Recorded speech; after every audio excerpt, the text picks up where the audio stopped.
तो बंदर थे, तो बंदर के पीछे तो पूंछ थी, हमारे पीछे तो नहीं है। कहाँ गई वो? क्योंकि भगवान ने कहा है कि मन सभी प्रवृत्तियों का अगुआ है। तो उस पूंछ से जब दिक्कत होने लगी तो मन में विचार आया कि ये पूंछ नहीं चाहिए, लेकिन वो प्रोसेस कितना लंबा है, एक दिन में नहीं हुआ। आज विचार आया है, वो विचार बना रहा तो धीरे धीरे काम होता रहा, और काम होता रहा तो एक दिन वो पूंछ गायब। जितने भी संत महात्मा ऋषि मुनि जितने भी खोज में लगे हुए थे, वो क्या खोज रहे थे? सुख, स्वर्ग और अप्सराएं। ये तीन खोज मुख्य खोज थी भारत के अंदर। लेकिन पहली बार महामानव बुद्ध हुए, जो ना तो सुख खोज में गए, ना स्वर्ग की खोज में, ना अप्सराओं की खोज में। किसकी खोज में गए? दुख की खोज। धर्म के साथ जैसे ही हिंदू लग जाता है तो सब कुछ बदल जाता है। धर्म के साथ जैसे ही मुस्लिम लग गया, सब कुछ बदल गया। धर्म के साथ जैसे ईसाई लग गया, सब कुछ बदल जाता है। और इतना बदलता है कि एक दूसरे की खून के प्यासे हो जाते हैं। इतना बदल जाता है कि इस देश को, पूरी दुनिया को वो बौद्ध बनाना चाहते हैं, ईसाई बनाना चाहते हैं, हिंदू बनाना चाहते हैं। चाहे उन्होंने उसको स्टडी किया है या नहीं किया है, चाहे उसका विज्ञान से कोई संबंध स्थापित होता है नहीं होता, लेकिन उनकी इच्छा है, क्योंकि वो जुड़ गए हैं। हम लोग जब किसी के प्रति आसक्त हो जाते हैं, किसी से जुड़ जाते हैं, तब ऐसी भावनाएं उत्पन्न होती हैं। हमें जो है, जब तक हम वास्तविकता को नहीं समझेंगे तब तक हम अपना उद्धार नहीं कर पाएंगे। वास्तविकता ये है कि संविधान पिछले 75 साल से लागू है, और उसमें यह व्यवस्था है कि कोई भी व्यक्ति, चाहे वो अनपढ़ है, चाहे पढ़ा लिखा है, चाहे वो गरीब है, चाहे वो अमीर है, चुनाव लड़कर एमएलए एमपी बन सकता है। ये उसमें लिखा हुआ है। लेकिन पिछले 75 साल का रिकॉर्ड भी चेक करना पड़ेगा। पिछले 75 साल में कोई भी गरीब एमएलए एमपी नहीं बना। बाबा साहेब ने क्या कहा था? जाओ और अपने घरों की दीवारों पर लिख दो, हम इस देश के शासक हैं। तो उन्होंने पढ़ लिया कि भाई बाबा साहेब ने ऐसा कहा है, तो कुछ सोचो ताकि ये सत्ता में ना आए। और उन्होंने सोचा, विचार किया, प्लानिंग की, और पिछले 75 साल से हम सत्ता से बाहर हैं।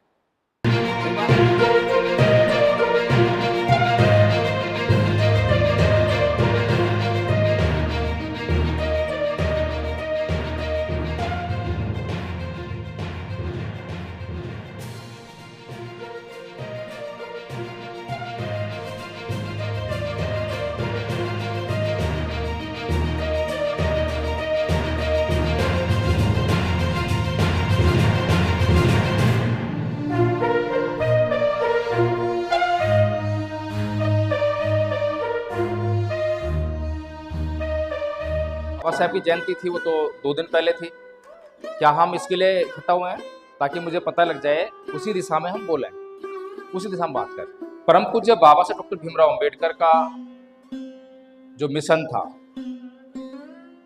हमें उस पर जो है पूरी ईमानदारी से बात करनी चाहिए। और जो सत्य है, सही बात है, उसको बोलने में बिल्कुल भी संकोच नहीं करना चाहिए, डर महसूस नहीं करना चाहिए। क्योंकि जिनकी जयंती मनाने का हम प्रयास कर रहे हैं, वो कोई मामूली इंसान नहीं है। वो इस दुनिया का सबसे बड़ा विद्वान व्यक्ति। अगर हम अपनी तुलना उनसे करें तो हम उनके मुकाबले में कहीं पर भी नहीं ठहरते। ये सीधी सी बात।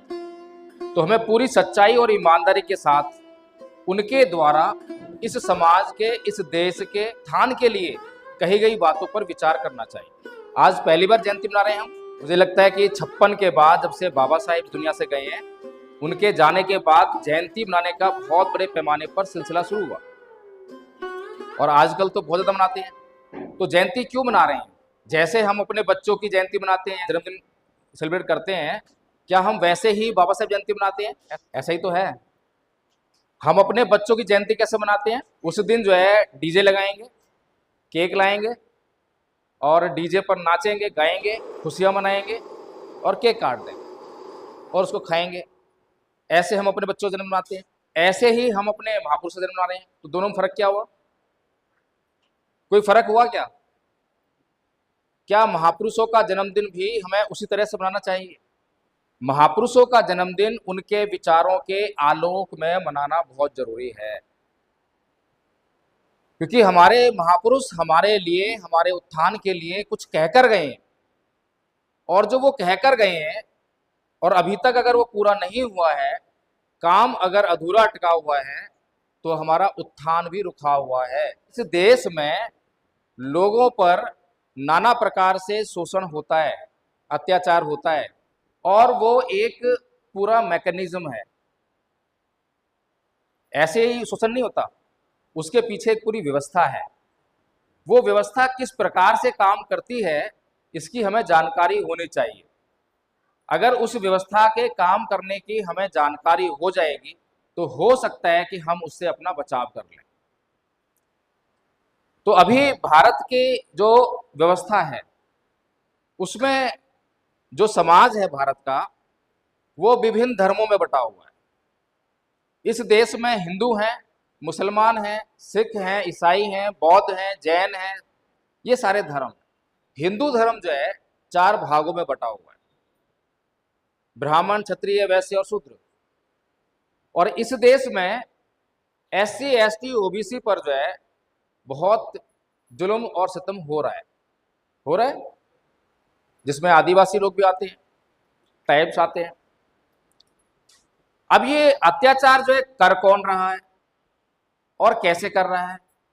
क्योंकि भारत का जो संविधान है वो तो हमें लोकतंत्र देता है, और लोकतंत्र में जिसके पास वोट है उसकी सरकार बनेगी, और जिसकी सरकार बनेगी उसके पास क्या होगा? उसके पास शक्ति होगी, और उसी शक्ति से वो या तो भला करेगा या बुरा करेगा। तो अभी भला हो रहा है या बुरा हो रहा है? पिछले 75 साल से भला हो रहा है या बुरा हो रहा है? अच्छा, अभी तक जो है पिछले 75 साल से अगर भारत का संविधान लागू है, और भारत का संविधान ये कहता है कि देश में लोकतंत्र है, और लोकतंत्र में जिनकी संख्या ज्यादा होगी, जिनके वोट ज्यादा होंगे, उनकी सरकार बनेगी, तो क्या यह बात ठीक है? क्या भारत का संविधान इस बात को ठीक कहता है? ये बात सही है क्या कि जिनकी संख्या ज्यादा होगी उनकी सरकार बनेगी? ये बात ठीक है? ये बात ठीक नहीं है। पूरी दुनिया में अगर मैं कहीं देख पाता हूं, तो भारत उसका एक ऐसा उदाहरण है जो इसके बिल्कुल विपरीत चलता है, उल्टा चलता है। यहां पर जो बिल्कुल बहुत थोड़ी संख्या में है, उनका शासन चलता है। नहीं लगता सरप्राइज नहीं होते आप?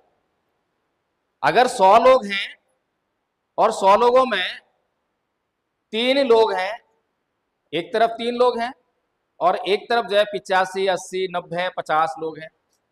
अब ये जो 85, 80, 90, 50 लोग हैं, इनके ऊपर 3 लोग शासन कर रहे हैं, और ये 3 लोग शासन ही नहीं कर रहे हैं, अत्याचार भी कर रहे हैं। और अत्याचार भी कोई ऐसे नहीं कर रहे हैं, खुलेआम कर रहे हैं। खुलेआम हो रहा है ना। अभी कई रिपोर्ट्स आई कि ईसाइयों को धर्मांतरण के कारण जो है धर्म परिवर्तन कर रहे हैं, कह के जो है उनके गिरजाघर जला दिए गए, उन पर अत्याचार हुआ है। हम लोग भी बौद्ध धर्म का प्रचार करते हैं, तो हमें भी कई जगह पर रोका गया जबरदस्ती। तो ये क्या है भाई? मुसलमानों को दिन दहाड़े जबरदस्ती बोल जय श्री राम, ये क्या है भाई?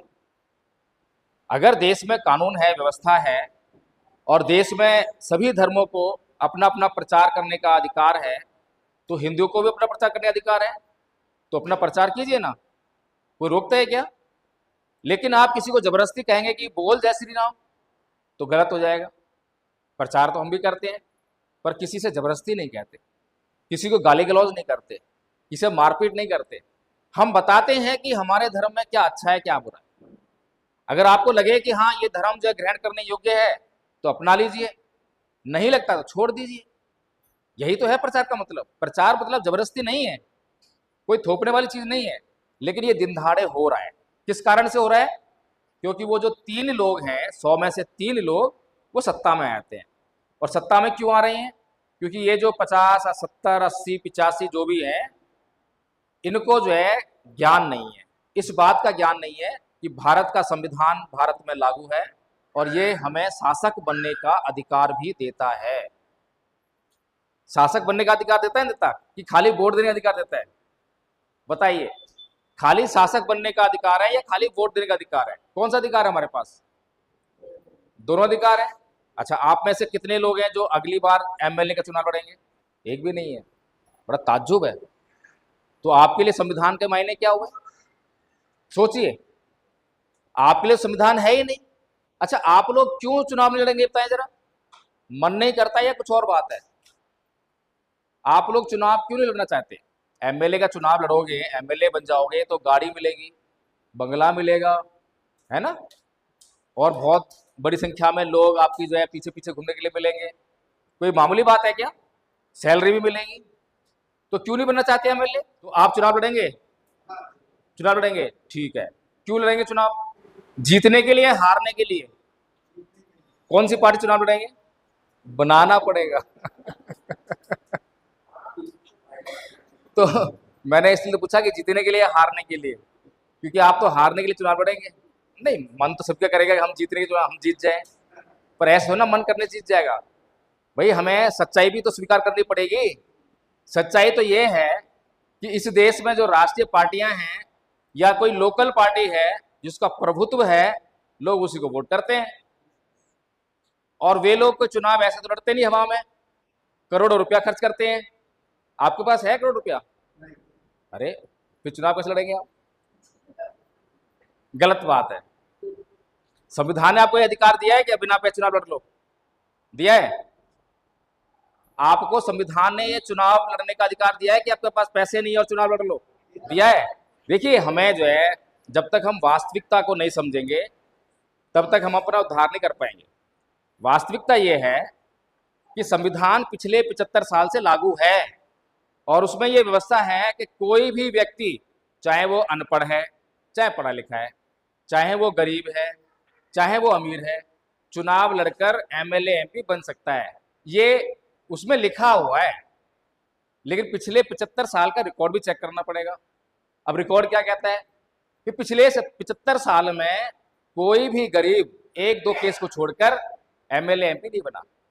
सही कह? अच्छा, गरीब ज्यादा है इस देश में या अमीर ज्यादा है? तो किसको जाना चाहिए संसद में? और है गरीब को।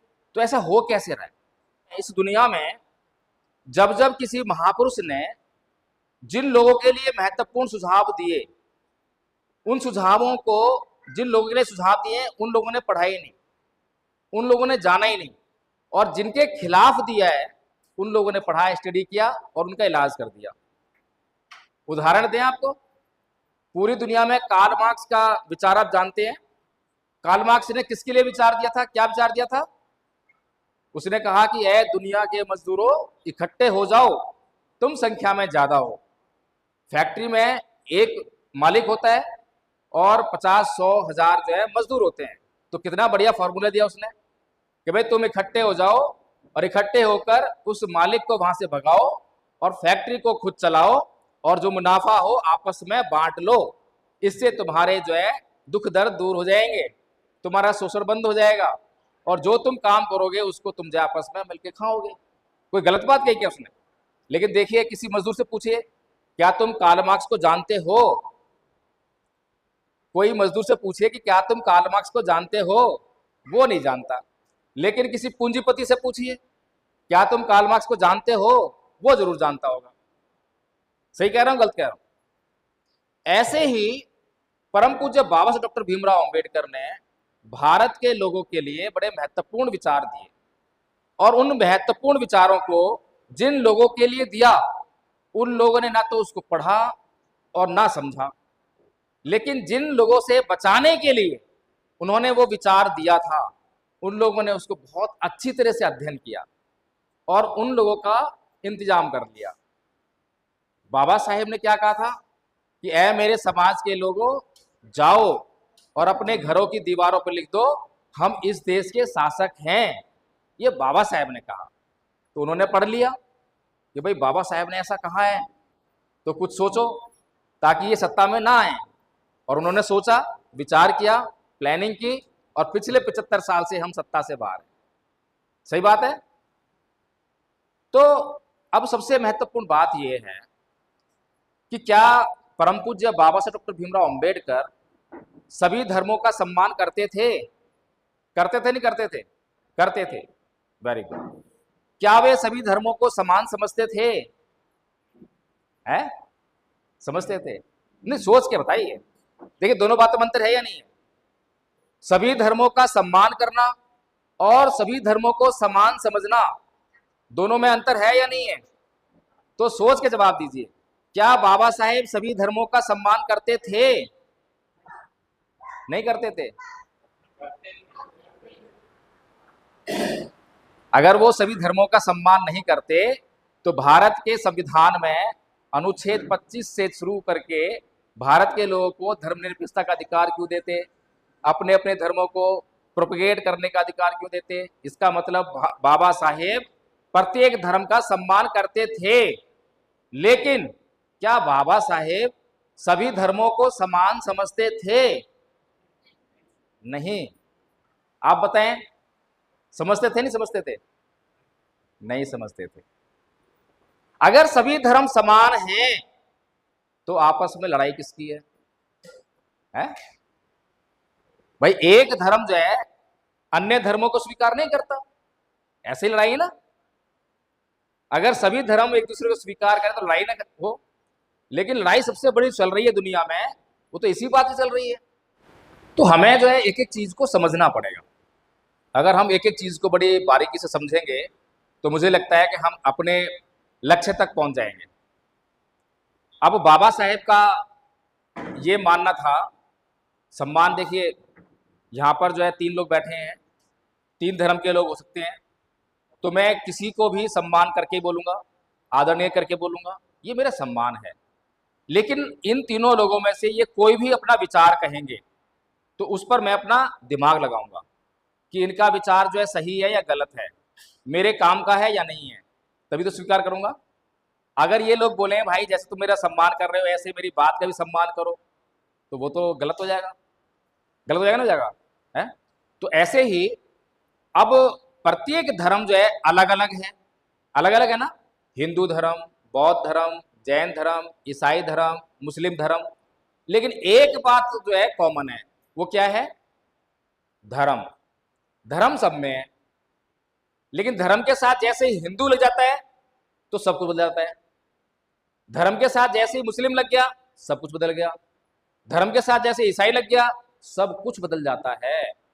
और इतना बदलता है कि एक दूसरे की खून के प्यासे हो जाते हैं। इतना बदल जाता है कि इस देश को, पूरी दुनिया को वो बौद्ध बनाना चाहते हैं, ईसाई बनाना चाहते हैं, हिंदू बनाना चाहते हैं। चाहे उन्होंने उसको स्टडी किया है या नहीं किया है, चाहे उसका विज्ञान से कोई संबंध स्थापित होता है नहीं होता, लेकिन उनकी इच्छा है क्योंकि वो जुड़ गए हैं। हम लोग जब किसी के प्रति आसक्त हो जाते हैं, किसी से जुड़ जाते हैं, तब ऐसी भावनाएं उत्पन्न होती हैं। होती है ना। आप सबको मालूम है कि हम सब एक दिन मरेंगे, सबको मालूम है, ये सच्चाई है। तो रोते क्यों? सच्चाई है तो रोते क्यों? जब पता है कि जिसने जन्म लिया है वो एक दिन मरेगा, फिर रोते क्यों हैं? भावना। भावना कैसे पैदा हो रही है? आसक्ति। बच्चा जिस दिन पैदा होती है क्या करते हैं? डीजे लग जाता है, नाचने गाने लगते हैं, मिठाइयां बंटने जाती हैं, होता है ना था? खुशियां, इतने खुशियां, और वही बच्चा अगले दिन बीमार पड़ गया, और बीमार पड़ के जो है 1-2 दिन में मर गया। फिर क्या होता है? गम, दुख, रोना, पीटना।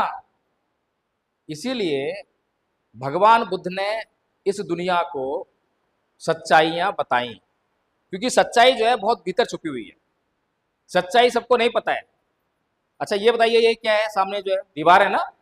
सब यही मान रहे दीवार है, और हम पूरी जिंदगी इसको दीवार ही मानेंगे। हमारे लिए सच्चाई है, पूरा हमारा विश्वास है कि ये दीवार है। क्या ये दीवार जो है ईंट नहीं है, सीमेंट नहीं है, रेता नहीं है, पानी नहीं है, आग नहीं है, पैसा नहीं है, मजदूर नहीं है? ये है या नहीं है? अब क्या इस दीवार के अंदर जो ईंट है वो भट्टा, आग, रेत, पानी, मजदूर ये नहीं है? है। और जो रेत है उसके अंदर, ईंट के अंदर, वो रेत क्या है? सूक्ष्म कण, तरंगे, है या नहीं है? अब बताइए आपके विश्वास का क्या हुआ? आपका जो ये विश्वास है कि ये दीवार है, और सच्चाई क्या है? ये तो तरंग है। मैं यहाँ दिखाई दे रहा हूं? अभी मेरा परिचय क्या हुआ कि हमारे बीच में दिल्ली से चलकर एडवोकेट जय भीम प्रकाश आए हैं। आपको मैं क्या दिखाई दे रहा हूं? एडवोकेट जय भीम प्रकाश। क्या मैं सच्चाई हूं? क्या मैं सच्चाई हूं? बताइए मुझे। मैं सच्चाई नहीं हूं। जब मैं आपके बीच में आया था और अब तक काफी लंबा समय हो गया है, मैं बदल गया हूं। बदला हूं नहीं बदला? अरे साइंस तो पढ़ते ही हैं, मैं साइंस की तो बातें कर रहा हूं।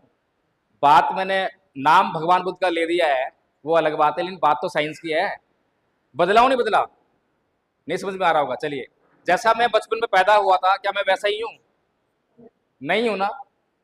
अगर मैं बचपन का फोटो लाके दिखा दूं तो आप पहचान लोगे मुझे? इसका मतलब मैं हर पल बदल रहा हूं ना। तो जब मैं आया था और अब मैं आपके बीच में जो बोल रहा हूं बहुत बदल गया हूं, लेकिन आपको दिखाई नहीं दे रहा। तो सच्चाई जो है बहुत भीतर छुपी हुई है और सच्चाई हर किसी को समझ में नहीं आती है।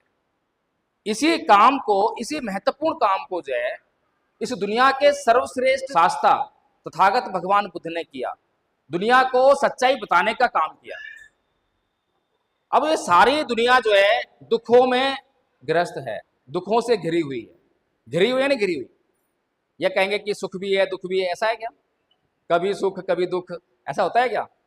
ऐसा होता है? नहीं। एक आदमी जो गरीब है, जो अपनी गरीबी को दूर नहीं कर पाता है, उसके जीवन में दुख है या सुख है? एक आदमी जिसने गरीबी जन्म लिया लेकिन दुख को दूर कर दिया, गरीबी दूर हो गई, नौकरी लग गई, अब वो अमीर हो गया, अब उसके जीवन में सुख है या दुख है? सुख है या नहीं है? क्या दोनों की लाइफ एक जैसी है? नहीं है। तो इस दुनिया में दुख ही दुख है। ये भगवान बुद्ध ने बहुत ही महत्वपूर्ण सच्चाई हमें बताई। कैसे बताई? जातिपि दुखा जरापि दुखा व्याधिपि दुखा मरणमपि दुखं शोक परिदेव दोमनस्युपाया सापि दुखा पियेहि विपयोगो दुखो अप्येहि संपयोगो दुखं यमपि छंगने लवती तमपि दुखं संकितेन पचुपादान खंदापि दुखा। इसका मतलब है कि जन्म लेना दुख है, रोग दुख है, बीमारियां, बुढ़ापा दुख है, मरना दुख है, प्रियजनों का बिछुड़ना दुख है, जिनको हम प्यार करते हैं जब उनसे बिछड़ते हैं दुख होता है। अप्रियजन जिनको हम नहीं चाहते हैं जब वो हमसे मिलते हैं तो दुख होता है। जो चीजें हम चाहते हैं नहीं मिलती है तो दुख होता है। कुल मिलाकर 5 स्कंदों से निर्मित ये शरीर दुखों का घर है। सही कहा गलत कहा? और ये केवल बुद्ध ने कहा है। इसके अलावा अगर किसी ने इस दुनिया को बताया हो कि इस संसार में दुख ही दुख है तो मुझे बता देना, क्योंकि सारी दुनिया तो सुख ढूंढ रही है। भगवान बुद्ध से पहले ये सारे संसार के जितने भी संत महात्मा ऋषि मुनि जितने भी खोज में लगे हुए थे वो क्या खोज रहे थे? सुख, स्वर्ग और अप्सराएं। ये 3 खोज मुख्य खोज थी भारत के अंदर। लेकिन पहली बार महामानव बुद्ध हुए जो ना तो सुख खोज में गए, ना स्वर्ग की खोज में, ना अप्सराओं की खोज में। किसकी खोज में गए? दुख की खोज में। क्यों गए? क्योंकि सुख को किसी ने परिभाषित नहीं किया। अब जिस चीज की हम परिभाषा नहीं जानते हैं, जिस चीज को हम जानते नहीं है, तो उसको ढूंढेंगे कैसे? और ढूंढेगी नहीं तो मिलेंगे कैसे? सोचिए, मेरे पास ये मोबाइल है। अगर ये मोबाइल मैं इस कमरे में रख दिया और आपने कभी मोबाइल नहीं देखा, जिंदगी में कभी मोबाइल नहीं देखा, और मैंने कहा भाई जाइए जरा मेरा मोबाइल ले आइए, लेकर आ जाओगे क्या? आप कभी कुछ लेकर आओगे, देखिए मोबाइल है क्या? कभी कुछ लेकर आओगे, मोबाइल है क्या? ऐसे करोगे ना। लेकिन अगर मैं आपको बता दूं कि देखो मोबाइल ऐसा होता है, इतना बड़ा होगा, उसमें ऐसे टच करोगे तो लाइट जलेगी, ऐसा कुछ मैं बता दूं तो आप थोड़ी देर में जाओगे और मोबाइल ले आओगे। तो इसीलिए भगवान बुद्ध जो है ये देख रहे हैं कि डिफाइन क्या किया जाता है। तो सुख को कोई डिफाइन कर सकता है क्या? कभी किसी ने सुख को डिफाइन किया है? बताइए, आप कर सकते हैं सुख को डिफाइन कि सुख क्या है? सुख को कोई नहीं जानता। इसीलिए भगवान बुद्ध ने बहुत अच्छा तरीका अपनाया कि भाई चलो सुख को डिफाइन नहीं किया जाता तो दुख को डिफाइन करें। तो दुख को इस तरह से डिफाइन कर दिया, जन्म लेना दुख है, मृत्यु दुख है, रोग दुख है, बुढ़ापा दुख है, प्रियजन का छोड़ना दुख है, अपरिजन का मिलना दुख है, जो चाहते हैं वो नहीं मिलता दुख होता है। कुल मिलाकर जो है 5 स्कंदों से निर्मित ये शरीर दुख ही दुख है, दुखों का घर है। जैसे ही कोई प्राणी उत्पन्न होता है तो उसके जीवन में दुख ही दुख आने लगता है। ठीक बात है। खाली मनुष्य नहीं, मनुष्य के अलावा जितने भी प्राणी हैं जैसे ही उत्पन्न हुए, जैसे ही जन्म लिया, उनका जीवन जो है दुखों से भर जाता है। पहली बात तो दुखी आता है, फिर उसके प्रयास शुरू होते हैं। प्रयास होते हैं ना, जैसे कि बच्चा जन्म लेता है तो पहला प्रयास क्या होता है उसका, पहला दुख क्या है, पहला दुख क्या है? भगवान बुद्ध ने कहा जिगच्छा परमा रोगा, भूख सबसे बड़ा रोग है? तो पैदा होते ही हर एक प्राणी के का पहला दुख क्या होता है? भूख। इसीलिए उसको दूर करने के लिए क्या करता है वो? प्रयास। क्या का प्रयास? रोता है। जब रोता है तो संकेत मिलता है कि बच्चा भूखा है। सही कहा? तो फिर क्या मतलब हुआ?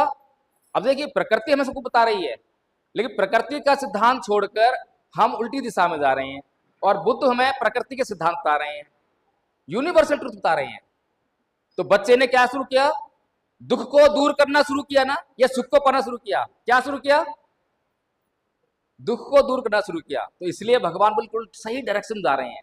क्या कह रहे हैं? दुख को ढूंढो, दुख मिल जाएगा तो उसको नष्ट करो, और जब दुख नष्ट हो जाएगा तो क्या रह जाएगा?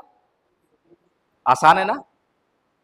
लेकिन ये संसार जो भगवान बुद्ध के ज्ञान से इंकार करता है, भगवान बुद्ध से इंकार कर देता है, तो क्या करता है वो? जिंदगी में सुख सुख ढूंढता है, सुख सुख सुख। शुभानुपस्सिंग विहरंतं इंद्रियेषु असंभुतं।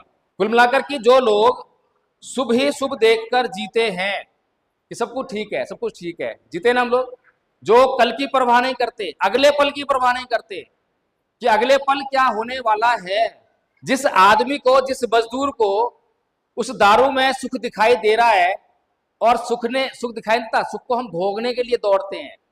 जैसे ही आपको सुख दिखाई देता है तो आप उसको भोगने के लिए दौड़ते हो। ये प्राकृतिक प्रवृत्ति है, हमारी स्वाभाविक प्रवृत्ति है। तो जिस मजदूर ने 500 रुपए कमाए, सुख के रूप में उसके पास दारू की बोतल आई और उसने खरीद के उसको पी लिया, अब क्या आने वाला है? दुख आएगा नहीं आएगा? पूरी जिंदगी गरीबी में, है ना। ऐसे ही हम अपनी पूरी जिंदगी को अगर हम एनालाइज करें, सुबह से लेकर शाम तक की हम जो क्रियाकलापों को देखें, तो हम सुखों को ढूंढ रहे हैं, सुखों को ढूंढ रहे हैं। एक और उदाहरण दूं मैं।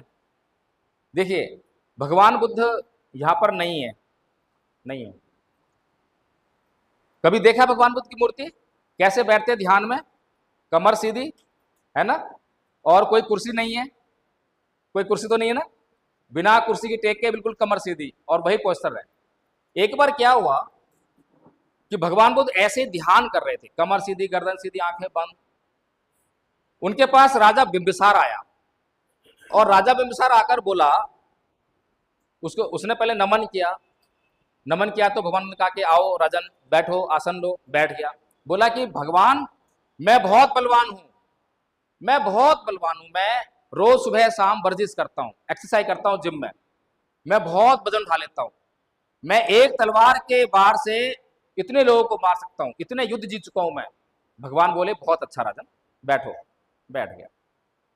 भगवान ने बोला कि हे राजन, क्या तुम मेरे साथ बैठकर 1 घंटा ध्यान कर सकते हो?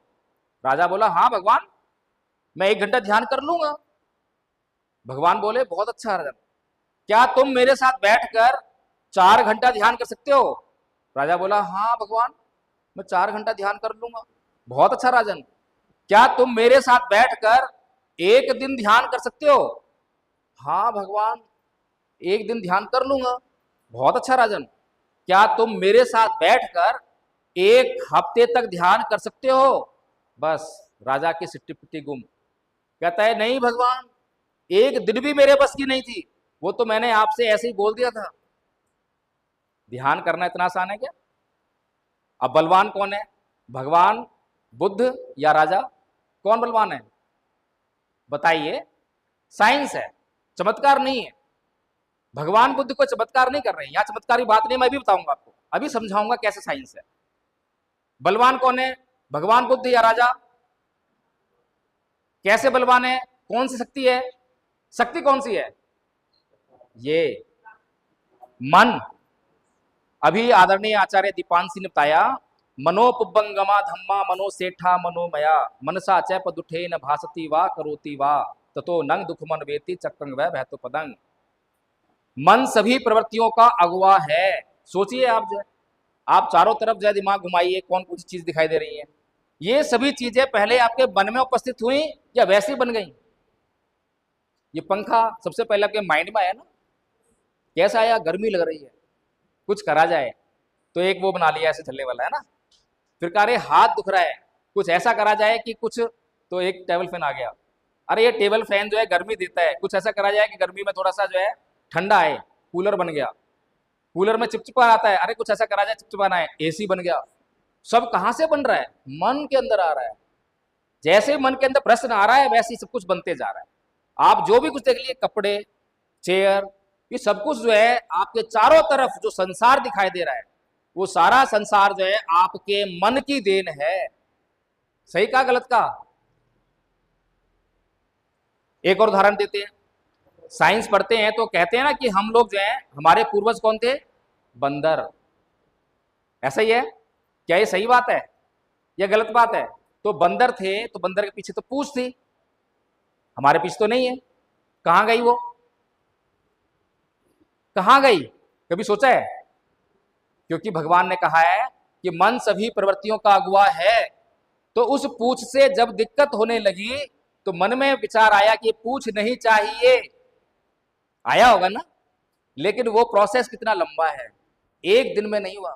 आज विचार आया है, वो विचार बना रहा तो धीरे धीरे काम होता रहा, और काम होता रहा तो एक दिन वो पूंछ गायब हो गई।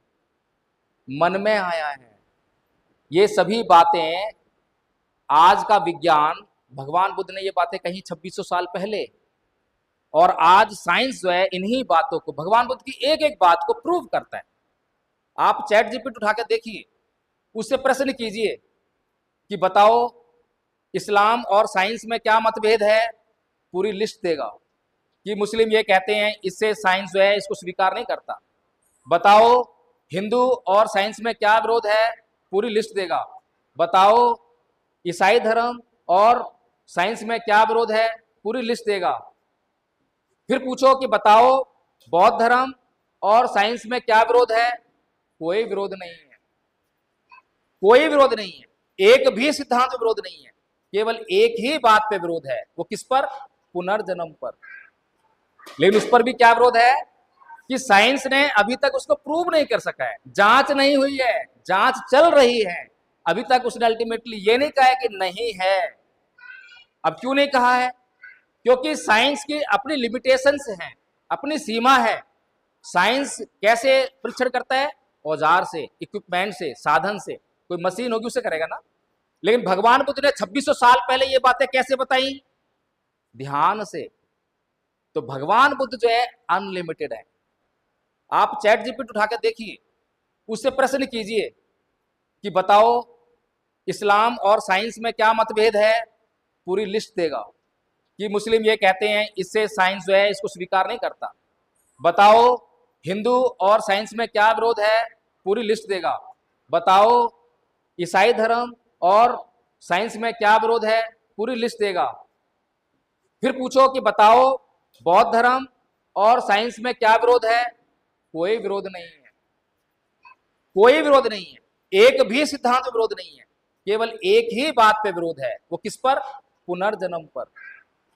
लेकिन उस पर भी क्या विरोध है कि साइंस ने अभी तक उसको प्रूव नहीं कर सका है, जांच नहीं हुई है, जांच चल रही है। अभी तक उसने अल्टीमेटली ये नहीं कहा है कि नहीं है। अब क्यों नहीं कहा है? क्योंकि साइंस की अपनी लिमिटेशंस हैं, अपनी सीमा है। साइंस कैसे परीक्षण करता है? औजार से, इक्विपमेंट से, साधन से। कोई मशीन होगी उससे करेगा ना। लेकिन भगवान बुद्ध ने 2600 साल पहले ये बातें कैसे बताई? ध्यान से। तो भगवान बुद्ध जो है अनलिमिटेड है। भगवान बुद्ध जो बोल रहे हैं, जो देख रहे हैं वही बोल रहे हैं, और जो नहीं देख रहे हैं वो बोल ही नहीं रहे हैं। और भगवान बुद्ध का लक्ष्य क्या है? मनुष्य का कल्याण करना। बहुत से लोगों ने आके उनसे पूछा कि ये ब्रह्मांड कितना बड़ा है, सूर्य बड़ा है, पृथ्वी बड़ी है, कुछ नहीं बोले। क्यों? क्योंकि इस बात का मनुष्य के कल्याण से कोई संबंध नहीं है। इसीलिए पूरा त्रिपिटक छानिए, कहीं पर भी ऐसा कोई एक स्टेटमेंट नहीं दिखाई देगा कि कितने तारे हैं, कितने आसमान हैं। क्या मतलब है इसका धर्म से? ये धर्म तो है ही नहीं। धर्म का संबंध तो मनुष्य के कल्याण जुड़ा हुआ है। इसीलिए यहां पर जो है सारे बाकी के धर्म फंस गए। फंस क्यों गए? पहली बात तो उन्होंने ये घोषणा करी कि उनकी किताबें जो है किसी चमत्कारिक शक्ति ने बनाई है जो पृथ्वी पे नहीं है। ठीक है, अगर कोई पृथ्वी पर नहीं है और पृथ्वी के ऊपर आसमान में है तो उसे तो पता होना चाहिए कि पृथ्वी और सूरज का क्या संबंध है। सही है गलत बात है? जब गैलीलियो नाम के वैज्ञानिक ने एक दूरबीन बनाई, बहुत लंबी दूरबीन बनाई और उससे देखा आकाश में, तो उसे पता लगा कि सूर्य स्थिर है, उसके चारों तरफ जो है पृथ्वी घूमती है, अपनी धुरी पे घूमती है, दिन रात होते हैं, ये वर्ष जो होता है, साल जो है उसकी चारों तरफ घूमने जमता है। जब उसने पता लगाया और उसने जो है जब बताई लोगों को बात, तो लोग उसको जो है चर्च के पास ले गए और चर्च ने उसको जो है लताड़ा, उसको माफी मांगनी पड़ी, उसको अपनी बात वापस लेनी पड़ी। आज उसी बात पर पूरा संसार चल रहा है, सारा विज्ञान उस चल रहा है। उसी बात को 1992 में जो ईसाई धर्म के पोप साहब हैं उन्होंने माफी मांगी कि ईसाइयों से ये बहुत बड़ी गलती हुई थी। अब सोचिए, गलती तो हुई, बात ठीक है, लेकिन क्या आपने उस किताब में जो लिखा है उसको बदल दिया? नहीं बदला। विश्वास है कि वो किताब चमत्कारिक है। एक बात नहीं है, बहुत सारी बातें। एक और वैज्ञानिक था ब्रूनो, उसकी भी ईसाइयों ने उसको जिंदा जला डाला। मैं एक भी बात झूठ नहीं बोल रहा हूं। ऐसा ही इतिहास जो है मुसलमानों का मिलता है, उन्होंने भी जिसने खोज की उसको मार डाला या अत्याचार किया। हिंदुओं को आप देख ही रहे हैं, लेकिन भगवान बुद्ध का तो कहीं विरोध ही नहीं है। पूरी दुनिया में सभी धर्मों का प्रचार प्रसार हुआ है। हो सकता है आप किसी भी धर्म को मानने वाले हो, लेकिन आप जो है थोड़ा न्यूट्रल हो जाएं। अगर न्यूट्रल हो जाएंगे तो समझने लगेंगे। अगर मैं कहीं चिपक जाऊंगा, जैसे कि एक स्त्री को किसी पुरुष से प्रेम हो जाए तो क्या होता है? वो अंधी हो जाती है। अब उस पुरुष की सारी बुराइयां खत्म, कोई बुराई नहीं है, क्योंकि वो प्रेम करने लगी है। ऐसा ही एक पुरुष के साथ होता है।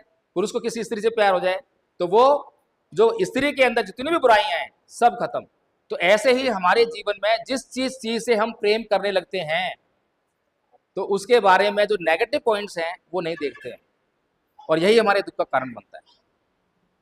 तो इसीलिए भगवान बुद्ध इस संसार के लिए बहुत इंपॉर्टेंट है, क्योंकि भगवान बुद्ध जो कह रहे हैं उसका सीधा संबंध हमारे कल्याण से जुड़ा हुआ है। अब एक प्रश्न उपस्थित होता है, अगर मैं किसी से पूछूं, मैं जनरली पूछ रहा हूं कि यहाँ पर हम लोग कौन कौन से धर्म के लोग बैठे हैं? हिंदू लोग कितने बैठे हैं? ईसाई कितने बैठे हैं? ईसाई 2 3, वेरी गुड। मुस्लिम एक भी नहीं। अच्छा, मैं आपसे पूछता हूं, आप हिंदू कैसे हैं?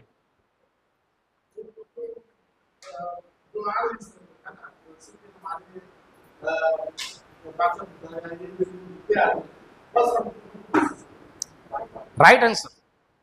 ये हिंदू इसलिए है क्योंकि उन्होंने हिंदू परिवार में जन्म लिया। राइट। अभी किसी मुसलमान से पूछें ये सवाल, क्या बोलेगा? मैं मुस्लिम इसलिए हूं क्योंकि मैंने मुस्लिम परिवार में जन्म लिया। ईसाई धर्म के लोग कुछ कन्वर्ट हो रहे हैं आजकल, तो उनके लिए थोड़ा सा अपवाद हो सकता है, वो कहेंगे हमने जो है समझा इसलिए हो गया। लेकिन मैं उन दोनों की बात करता हूं। लेकिन आज पूरी दुनिया में बौद्ध भी ऐसे ही हो रहे हैं। जो बौद्ध परिवार में पैदा हो गए तो बौद्ध हैं वो, उन्हें स्टडी नहीं किया उन्होंने। ऐसे जो ईसाई परिवार में पैदा हो गए तो ईसाई है वो, स्टडी नहीं किया। अब मुझे एक जवाब दीजिए, अगर किसी घर में जो हिंदू है उस घर में बच्चा पैदा हुआ और पैदा होते ही हमने उसको मुसलमान के घर में छोड़ दिया, अब उसकी आइडेंटिटी क्या है? क्या बनेगा वो?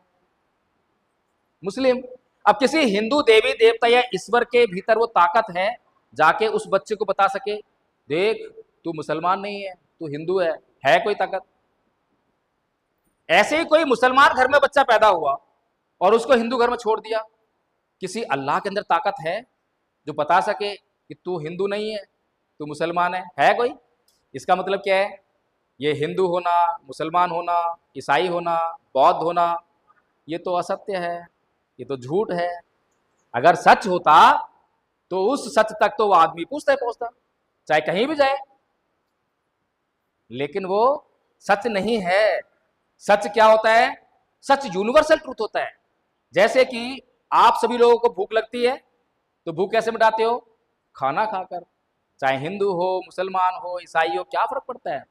प्यास लगेगी तो पानी पियोगे। ये यूनिवर्सल प्रिंसिपल्स हैं। इसीलिए भगवान बुद्ध का जो सिद्धांत जो है वो यूनिवर्सल है। ऐस धम्मो सनातनो। क्या होता है ये? कि भगवान बुद्ध या फिर किसी भी बात को, किसी भी प्रिंसिपल को, किसी भी सिद्धांत को आप कहीं भी लागू कीजिए, किसी भी देश में, तो रिजल्ट एक जैसा आएगा। किसी भी समय लागू कीजिए, रिजल्ट एक जैसा आएगा। किसी भी व्यक्ति पर लागू कीजिए तो रिजल्ट एक जैसा आएगा। सार्वभौमिक है, सार्वजनीन है, सर्वकालिक है। ये तीन गुण जिसके अंदर हो वो सनातन है। समझ में आ गई बात? है ना? जैसे साइंस के प्रिंसिपल्स हैं, सिद्धांत हैं, ऐसे ही भगवान बुद्ध की बातें हैं। साइंस ने जो है क्यों उसको एक एक बात को जो स्वीकार कर लिया? क्योंकि कहीं पर भी बेसिक प्रिंसिपल्स हैं तीन: दुख, अनंत, अनित्य। तीन सिद्धांत हैं। दुख मैंने आपको बताया कि संसार में दुख ही दुख है, लेकिन हम सुख के पीछे भागते हैं। जैसे कि राजा बिंबिसार आया कि मैं बहुत बलवान हूं, और भगवान कह रहे हैं कि क्या एक हफ्ते कर लोगे? नहीं करेंगे। क्यों?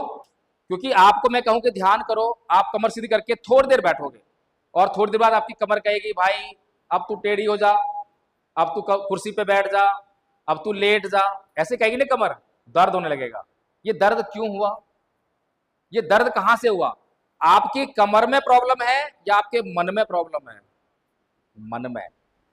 मजबूती जो है आपके मन में नहीं है, और मन को आप मजबूत करते हो, ऐसे बैठने की प्रैक्टिस करते हो। तो बुद्ध ने जो है बैठने की प्रैक्टिस की थी। वो बैठे रहे, बैठे रहे, बढ़ाया उसको 1 घंटा, 2 घंटा, 4 घंटा, 1 हफ्ता। ऐसे मन को मजबूत कर लिया, मन को शुद्ध कर लिया, मन को परिशुद्ध कर लिया। अच्छा ये बताइए, आप में से कोई बीमार तो नहीं है आज? कोई बीमार तो नहीं है? अच्छा, आप में से गाली कौन कौन देता है? गाली देते हो? स्वाभाविक बात है, सारे गाली देते हो। गुस्सा करते हो? अच्छा, ये गाली देना और ये गुस्सा करना, ये बीमारी नहीं है? बीमारी है या नहीं है? अभी हम बीमारी किसको कहते हैं? सर्दी, खांसी, जुकाम, कैंसर, टीबी, इसी को बीमारी कहते हैं, है ना? लेकिन जो बीमारियों की असली जड़ है वो क्या है? मन के विकार, काम, क्रोध, मोह, लोभ, द्वेष, तृष्णा, ईर्ष्या। है या नहीं बीमारियां? ये जितनी भी बीमारियां आपके शरीर पर परिलक्षित हो रहे हैं, ये आपके दिमाग के अंदर जो चीज है उसका ये स्वाभाविक परिणाम है। बुद्ध गलत कह रहे हैं क्या? आज बुद्ध के सिद्धांतों पर जब रिसर्च होती है तो मनोविज्ञान पैदा होता है, और मनोविज्ञान पर जो काम करने लगता है उसका उद्धार होने लगता है। ये धम्मपद संघ का जब निर्माण किया तो लोगों के चित्त बड़े अशुद्ध थे, लोग आपस में व्यवहार करना नहीं जानते। तो हमने जो है कुछ नहीं किया। बौद्ध धर्म प्रचार तो पिछले 75 साल चल रहा है, लेकिन धर्म का प्रचार नहीं हो रहा है। क्यों नहीं हो रहा है? उसका एक कारण बताता हूं कि जो ऐसी बातों को अपने मन में बनाए रखता है उसका वैर शांत नहीं होता। और आप 3 दिन से वो बातों को मन में बनाए रखे हो, इसीलिए वो गुस्सा शांत नहीं हो रहा। गलती का एहसास हो गया उनको, अरे मैं तो गलती कर रहा था, मैंने मन में बिठा ली, इसीलिए मेरा वैर शांत नहीं हो रहा है। तो जैसे ये बात समझ में आई वैसे ही तुरंत गुस्सा खत्म, उनके बीच में जो है रिलेशन सामान्य हो गए। अब बताइए, बुद्ध का धम्म जो है दवा है या नहीं है? कोई चमत्कार तो नहीं है इसमें? कोई जादू टोना तो नहीं है? प्योर साइंस है। और ये जो बातें हैं, ये झगड़े हैं, ये किस घर में नहीं है? हिंदू के घर में, मुस्लिम के घर में, ईसाई के घर में। भगवान बुद्ध की एक एक बात यूनिवर्सल है, सार्वभौमिक है। किसी भी समय लागू कीजिए, किसी भी व्यक्ति पे लागू कीजिए, किसी भी देश पे लागू कीजिए, रिजल्ट जो है सेम आएगा। जो बातें बताई हैं, बताइए कौन इससे इनकार कर देगा? भगवान बुद्ध ने इसी प्रकार से कहा, ना ही वेरेन वेरानी समुदाचनंग अवेरेन च समंती ऐस धमुसनंतनो, कि वैर से कभी वैर शांत नहीं होता, अवैर से ही वैर शांत होता है। बताइए दुनिया का कौन सा आदमी इस बात को कहेगा कि ये बात गलत है? कोई कहेगा? अमेरिका में जाओ पूछो कि भाई तुम्हारे यहाँ तो वैर से वैर शांत हो जाता होगा, बोलेंगे हाँ हो जाता है।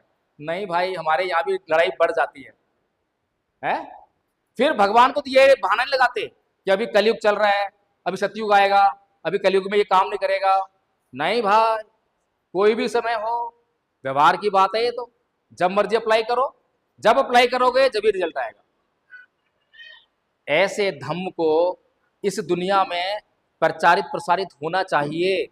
और सबसे बड़ी खूबी यह है कि जिसके भीतर गुण होता है उसको कोई लोभ लालच नहीं देना पड़ता, कोई हिंसा नहीं करनी पड़ती। दुनिया भर के धर्मों का इतिहास पढ़ते हैं हम, हिंसा से भरे हुए हैं। भरे हुए नहीं भरे हुए, सभी धर्मों का इतिहास हिंसा से भरा हुआ है। पूरी दुनिया प्रचार तो हुआ लेकिन हिंसा, लोभ, लालच इसी से हुआ है। लेकिन भगवान बुद्ध का धर्म एकमात्र धर्म ऐसा है जो पूरी दुनिया में प्रचारित हुआ, लेकिन एक बूंद रक्त की नहीं बही है, किसी को 1 रुपए का लालच नहीं है।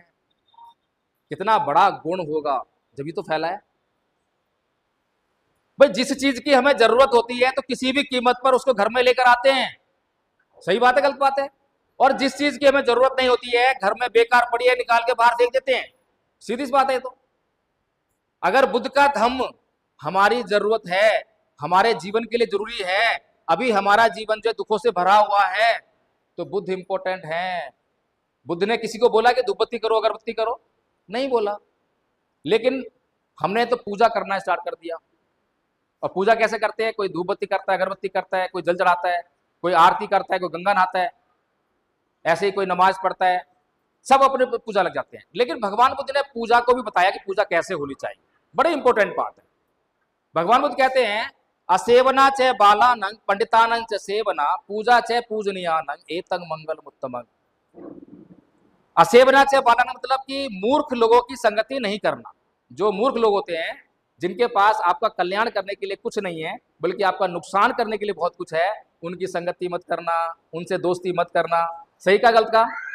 फिर कहते हैं पंडितानंद च सेवना, कि पंडित जनों की संगति करना। पंडित जन कौन होते हैं?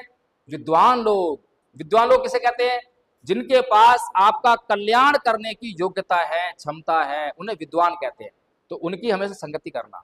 फिर कहते हैं पूजा च पूजनीयानंग, जो पूजनीय लोग हैं उनकी पूजा करना। अब पूजा कैसे करते हैं ये इंपॉर्टेंट है। कैसे करें पूजा बताइए? जिनके पास हमारे कल्याण करने की योग्यता है उनकी पूजा कैसे करें? धूपबत्ती लेकर, अगरबत्ती लेकर? कैसे करें? मूर्ति बना के करें? चलिए उदाहरण देता हूं। हमारे बीच में मास्टर जी बैठे हैं, प्रिंसिपल साहब हैं, और कोई सब्जेक्ट पढ़ाते हैं आप पार्टिकुलर? कौन सा? इंग्लिश। अब इंग्लिश पढ़ाते हैं। अब एक विद्यार्थी, उसको अंग्रेजी नहीं आती, इनके पास आता है, बोलता है ओ मास्टर इधर आ, जल्दी आ, इंग्लिश सिखा।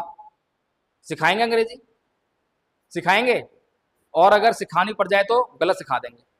ऐसा ही है। दूसरा बच्चा आता है, गुरुजी गुरुजी गुरुजी आपके चरण कहाँ हैं? चरण दबाए। गुरुजी कोई काम बताइए आपका। क्या? अरे तुझे अंग्रेजी नहीं आती ना, तू फेल हो जाएगा, पढ़ाई कर, चल ये सीख। जो उनको नहीं भी आता है उसको भी कहीं से ढूंढ ढांड के लाएंगे, उसको सिखाएंगे, उसका कल्याण कर देंगे। अब समझ में आई पूजा कैसे होती है? पूजा जो है मूर्ति बनाकर, धूपबत्ती अगरबत्ती से नहीं होती है।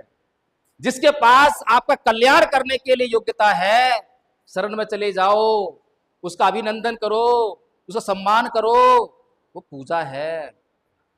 बताइए बुद्ध ने कोई गलत कहा क्या? ऐसा कौन सा कारण है कि लोग बुद्ध को नहीं अपनाएंगे, बुद्ध से नफरत करेंगे? कोई कारण दिखाई दे रहा है? फिर क्यों नफरत करते हैं? क्या कारण है? साइंस है या नहीं है?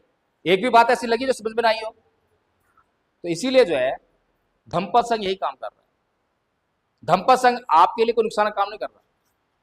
भारत को बुद्ध में करना है। अभी आदरणीय आचार्य दीपांशी ने पूछा था कि भाई भारत को बुद्ध में क्यों करें? It's very important question.